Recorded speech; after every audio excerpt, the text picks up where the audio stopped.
le mariage, c'est quelque chose de merveilleux. Le mariage est une bénédiction en réalité. Le mariage, c'est une bénédiction. C'est un milieu d'épanouissement, tant spirituel que physique, que social. C'est un milieu d'accomplissement, véritablement. C'est un environnement que Dieu a fait pour faire couler sa présence et manifester sa gloire. Mais le mariage est devenu en réalité quelque chose de tellement... est devenu un endroit de tristesse pour les uns, de douleur pour les autres, de regret pour certains.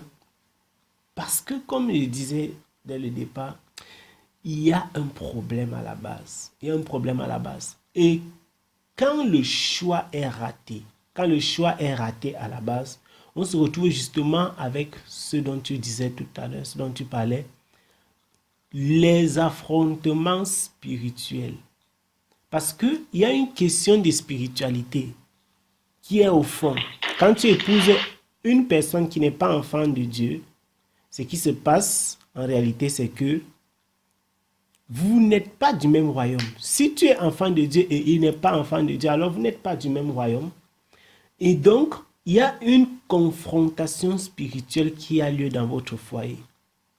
Il y a une confrontation spirituelle. Vous ne voyez pas les choses de la même façon. Il y a plein d'aspects, beaucoup de choses de la vie que vous allez voir différemment. Par exemple, il faut donner aux pauvres. Vous allez voir ça différemment. Il faut faire ceci. La manière même de se comporter en société, peut-être avec les voisins, les simples choses de la vie, vous allez voir ça différemment. Je ne vais pas parler de l'intimité. Si tu dois prier, si tu dois te réunir avec des frères et sœurs, par exemple, pour prier, pour méditer la parole, si tu dois jeûner et que tu es marié, si ton conjoint n'est pas un enfant de Dieu, tu vas jeûner dans comment? Comment tu peux jeûner? Il y a autant de réalités qui sont difficiles à vivre dans le mariage quand on a un conjoint qui est païen. Et donc, c'est un combat spirituel. Or, le mariage, à la base, le Seigneur n'a pas fait le mariage pour que ce soit un combat spirituel. Le Seigneur a fait le mariage pour que ce soit un lieu de bénédiction, un lieu d'action de grâce, un lieu où on loue et on adore. On est content de vivre la présence de Dieu à deux. Or, c'est véritablement...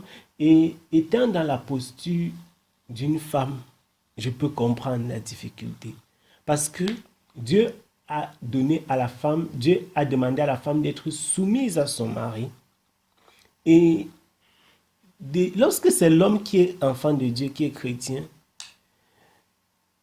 quelque part, il a un peu d'autorité. Même s'il ne peut pas utiliser cette autorité pour comment dire, convertir sa femme, parce qu'aucun être humain ne peut convertir un autre. Au moins, cette autorité masculine l'a fait que une femme qui est païenne peut difficilement prendre le dessus sur son mari qui est chrétien. Mais quand c'est le mari qui est païen et que la femme est chrétienne, le combat est très très grand. Je dis, c'est un combat vraiment, vraiment, vraiment grand.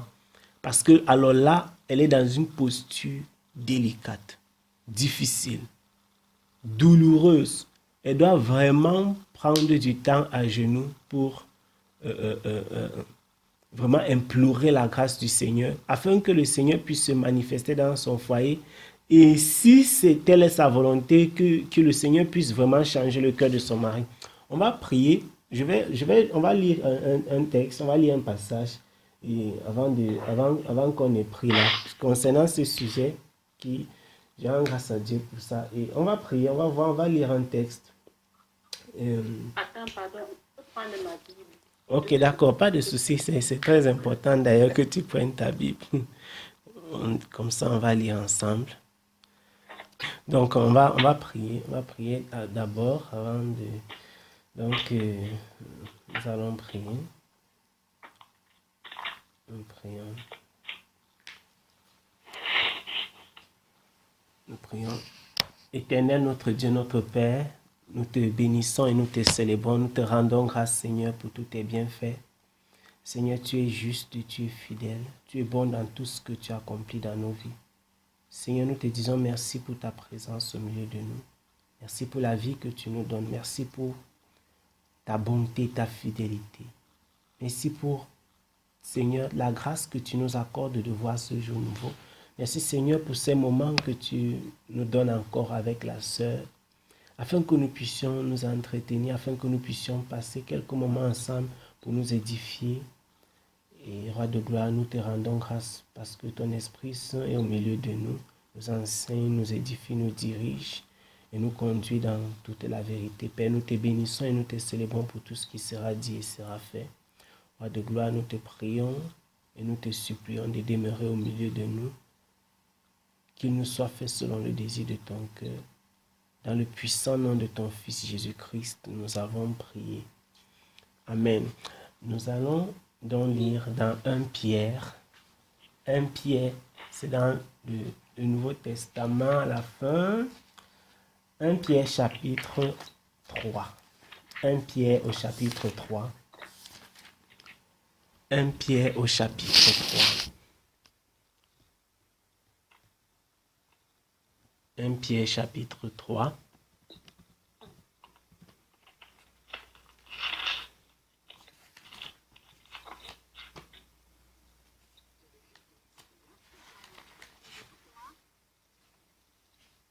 Un Pierre au chapitre 3.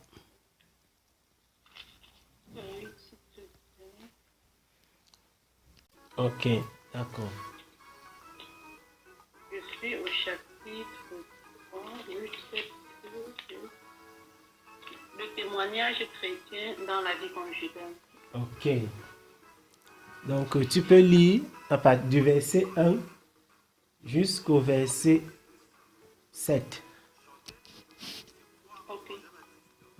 Vous, de même, femmes, soyez soumises à vos maris, afin que même si quelques-uns refusent de croire à la parole, ils soient gagnés sans parole par la conduite de leur femme, en considérant votre conduite pure, respectueuse.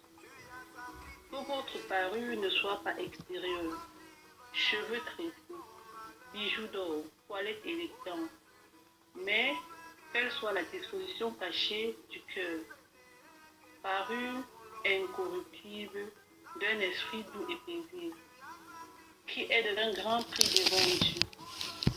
C'est ainsi qu'autrefois se paraient les saintes femmes qui espéraient en Dieu, étant soumises à leur mari, telle Sarah qui obéissait à Abraham, l'appelant son Seigneur.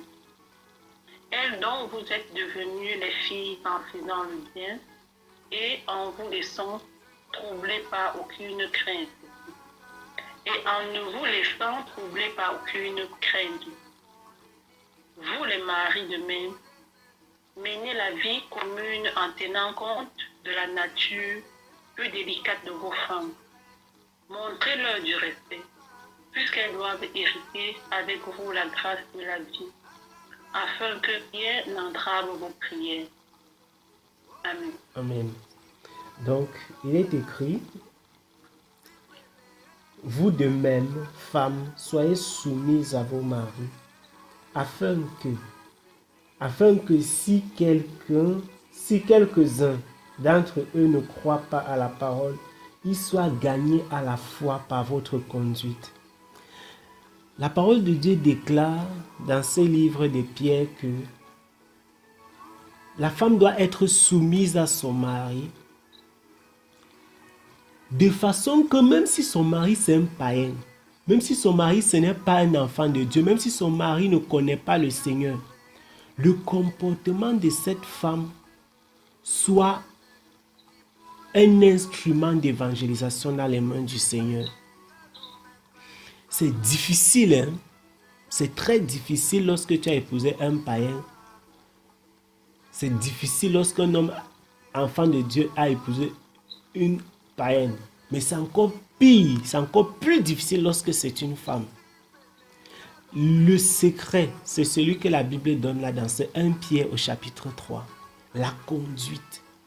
Il n'y a pas quelque chose qui puisse confondre une personne comme un comportement auquel tu ne t'attends pas. Tu sais, quand quelqu'un peut-être te traite mal et que tu réponds toujours différemment, quand quelqu'un se comporte d'une façon et il attend que tu ripostes, que tu répondes de la même façon, mais tu adoptes un comportement étrange, opposé. Alors c'est confondant. Ça confond vraiment les personnes. C'est cette attitude-là que la femme doit avoir dans le mariage lorsqu'elle a épousé une personne païenne. Quelqu'un qui ne croit pas à la parole. La Bible déclare que cette femme-là doit se conduire de façon à ce que son mari soit gagné sans parole. C'est merveilleux ça. À la fin de ce verset 1, on dit des paroles ne seront même pas nécessaires. Dans ma version, on dit que les paroles ne seront pas nécessaires. Donc la conduite de cette femme va être un instrument dans la main du Saint-Esprit pour toucher le cœur de son mari. Une femme soumise, une femme douce, une femme calme. Parce que tu sais, le problème souvent c'est que les personnes croient que c'est avec leur bouche qu'elles vont répondre, qu'elles vont résoudre les problèmes qu'elles ont dans leur mariage, dans leur foyer. Si tu as un homme, par exemple, tu as un époux qui bavarde beaucoup. Lorsque tu es aussi une femme qui va beaucoup bavarder, ça sera bavardage contre bavardage, ça ne donne rien de bon. Lorsque c'est une femme qui, par exemple, si tu as un époux qui dit ne prie pas et puis tu veux faire la rébellion, tu dis je vais me rebeller, je vais faire le désordre dans cette maison et tout, ça ne donne rien de bon. Lorsque la conduite de la femme n'est pas dans la douceur, le calme, la patience, la tempérance, lorsque ce n'est pas une conduite soumise, respectueuse, son mari va toujours voir derrière la prière, la rébellion. Pour lui, ce qui te rébelle, c'est ce Dieu-là que tu pries. Or, ce n'est pas ce que notre Dieu veut. Dieu veut qu'une femme, bien qu'étant enfant de Dieu, puisse se soumettre même si son mari est un païen. Qu'elle puisse être calme, qu'elle puisse être douce, qu'elle puisse être posée, qu'elle puisse être gentille, travailleuse, disposée, à l'écoute. Qu'elle puisse prendre soin de sa maison comme si son mari était le meilleur mari au monde. C'est cette attitude-là qui va briser. J'ai dit, si même un homme a une femme pareille, il a beau résister 1, 2, 3, j'ai dit qu'il résiste même des mois. Un jour, le Seigneur va briser cette tension, cette rigueur. Dieu est puissant pour le faire. Le Seigneur est puissant pour le faire. Mais c'est cette attitude-ci de la femme qui est difficile à adopter. Parce que c'est difficile de vivre avec une personne qui te parle mal, qui te traite mal, qui ne veut pas que tu pries. Très souvent, qu'est-ce que la chair veut? La chair veut se rebeller. La chair veut insulter. La chair veut parler. La chair veut se mesurer à lui. La chair veut répondre d'une certaine façon. Mais nous ne devons pas marcher par la chair. Les Écritures disent, l'apôtre Paul nous enseigne que nous devons marcher par l'esprit et nous n'accomplirons pas les désirs de la chair. Ça veut dire, lorsqu'une personne te parle mal, la première chose que la chair veut, c'est quoi? C'est répondre. Lorsqu'une personne insulte, ce que la chair veut faire, c'est quoi? C'est répondre. Lorsque quelqu'un te dit, ne fais pas ceci, ou alors, je ne veux plus que tu pries, la première chose qui veut venir dans ton cœur, c'est quoi? Je vais répondre. Or, ce n'est pas ce que nous devons faire. Voilà. C'est très souvent dans l'attitude. C'est dans l'attitude que l'évangélisation de la femme se produit, dans son foyer. C'est dans son attitude. L'apôtre Pierre dit, il leur suffira de voir combien votre conduite est pure et respectueuse. Ne cherchez pas à vous rendre belle par des moyens extérieurs, comme la façon d'arranger vos cheveux, les bijoux d'or ou les vêtements élégants. Une femme ne doit pas croire qu'elle va, par ses bijoux, par sa beauté extérieure, séduire son mari. Un homme, il n'y a pas une chose qui est plus importante à un homme que d'avoir une femme vertueuse. Une femme que tu sais sage, attentionnée, patiente, posée. C'est le plus grand souhait de tous les hommes qui existent. C'est le plus grand souhait de tous les hommes. De tous les hommes qui existent. Oui. Et donc, une femme, ce n'est pas avec sa beauté extérieure qu'elle peut séduire son mari. Parce que supposons lorsqu'une femme est jeune, et beaucoup de femmes croient que c'est de cette façon-là qu'elles gardent leur mari à la maison. Et beaucoup de femmes, lorsqu'elles sont jeunes, parce que quand une femme est jeune, elle brille, elle monte, elle descend, elle porte les vêtements, elle est sexy, elle fait cela. Elle va dans les maisons d'habillement, elle achète des bijoux, elle achète des vêtements, elle se oigne, elle fait, voilà. Alors, il y a un contraste qu'il faut comprendre, qu'il faut savoir, qu'il faut connaître. C'est qu'il y a un temps pour chaque chose, comme disent les Écritures. Si une femme, lorsqu'elle était jeune, lorsqu'elle s'est mariée, elle a montré à son mari que son mari doit s'attacher à elle à cause de son accoutrement, de sa personnalité extérieure. Je veux dire, de ses vêtements, de la manière dont elle est fashion. Si le mari de quelqu'un s'attache à elle à cause de cette manière d'être là extérieure, ce qui se passe, c'est que quand le temps va couler, quand l'eau va couler sous les ponts, l'apparence extérieure de la femme change, c'est ça, non? Maintenant, voilà, maintenant la réalité de la vie va nous rattraper. Le comportement ne change pas, mais l'apparence extérieure est censée changer. Quelle que soit ta nature, à moins que tu meurs avant, toute personne est appelée à vieillir. Donc, si un homme a aimé sa femme à cause de son apparence extérieure, ce qui va se passer par la suite, c'est que cet homme va se poser la question, mais la femme, si là, elle n'est plus belle comme elle était, elle n'est plus fashion, elle n'est plus ceci. Mais quand un homme a aimé sa femme à cause d'autres choses, à cause de la beauté de son cœur, à cause de sa manière d'être soumise, à cause de sa façon d'être calme, de sa façon de répondre, de sa façon d'être sage, de sa façon d'être respectueuse. Quand un homme a aimé une femme à cause de ça, il est impossible, mais impossible que cet homme se retourne pour regarder ailleurs. Pourquoi? Parce que quand il regarde une femme, il ne regarde pas l'extérieur, il regarde le cœur de cette femme. Donc c'est à la femme de montrer à son mari de quelle façon il va la regarder. Si la femme se présente à son mari avec les apparences extérieures, un jour les apparences là seront brisées, ça va tomber dans l'eau. Il va regarder ailleurs. Au fur et à mesure que ça commence à flétrir, lui aussi commence à regarder ailleurs parce qu'il ne trouve plus son compte. Mais l'homme qui s'est attaché à sa femme à cause de cette beauté de son cœur, de sa façon de se comporter, cet homme ne peut pas regarder ailleurs. Pourquoi? Parce qu'il trouve son compte à tout moment. Et donc l'extérieur pour lui, ce n'est qu'une enveloppe de la personne qui est intérieure. Et c'est cette personne intérieure-là qu'il recherche. C'est ce que la Bible appelle la femme vertueuse. Donc, il dit de ne pas chercher à se rendre belle par ces façons-là, ces façons extérieures. Il dit recherchez plutôt la beauté de l'être intérieur, la parure impérissable. Une parure, c'est ce qui rend beau. La parure impérissable d'un esprit doux et paisible, qui est d'une grande valeur aux yeux de Dieu. L'apôtre Pierre dit que cela est d'une grande valeur aux yeux de Dieu. C'est merveilleux ça.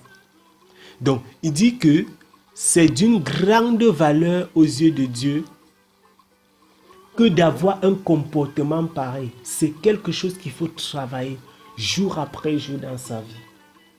Il dit, telle était la parure des femmes pieuses d'autrefois, qui espéraient en Dieu. Elles étaient soumises à leur mari, comme par exemple Sarah qui obéissait à Abraham et l'appelait mon maître. Vous êtes vraiment ses filles, vous qui faites le bien en ne vous laissant effrayer par rien. Donc c'est merveilleux lorsqu'une femme arrive à comprendre ces choses et à les pratiquer. Le Seigneur Jésus-Christ dit dans Jean au chapitre 13 à ses disciples que vous connaissez ces choses, mais vous êtes heureux si vous les pratiquez. Parce qu'une chose, c'est de connaître ces aspects, ces choses de la parole, qui sont des enseignements merveilleux pour la vie de tous les jours. Mais la difficulté, c'est souvent au niveau de la pratique, parce que le diable va te mettre les barrières, il va mettre les bâtons dans les roues. Lorsque tu vas vouloir mettre en pratique ces écritures, le diable va se mettre en opposition. Il va te placer devant les situations difficiles, les situations complexes. Les situations complexes. Il va te mettre toujours en opposition avec ton mari. Il va multiplier les situations qui vont t'amener à parler. Peut-être lorsque tu commences à prier, tu décides de changer d'attitude, tu décides de véritablement briser ton orgueil, briser ta hauteur, te transformer véritablement afin d'impacter ton mariage, d'impacter ta famille, d'impacter ton foyer. Le diable va multiplier les situations pour te renverser, pour te mettre au sol, afin que tu sois brisé, afin que tu puisses abandonner, afin que tu puisses te dire mais ça ne sert à rien. Et c'est quand ces situations-là se posent que tu dois te souvenir que non, la chose se passe dans l'endurance. Ça se passe dans l'endurance. Il faut résister jusqu'au bout. Il y a une victoire au bout. Il y a une victoire. Et le Seigneur est fidèle. Connexion. Donc, je disais, il y a une victoire au bout de ces efforts-là. Et le Seigneur est fidèle pour manifester sa grâce et pour bénir nos efforts. Le Seigneur est fidèle véritablement. Donc voilà un peu, voilà le texte que je voulais partager avec toi avant que nous prions, avant que nous ne puissions prier. Et voilà. De rien. Nous rendons grâce au Seigneur véritablement pour cela. Amen.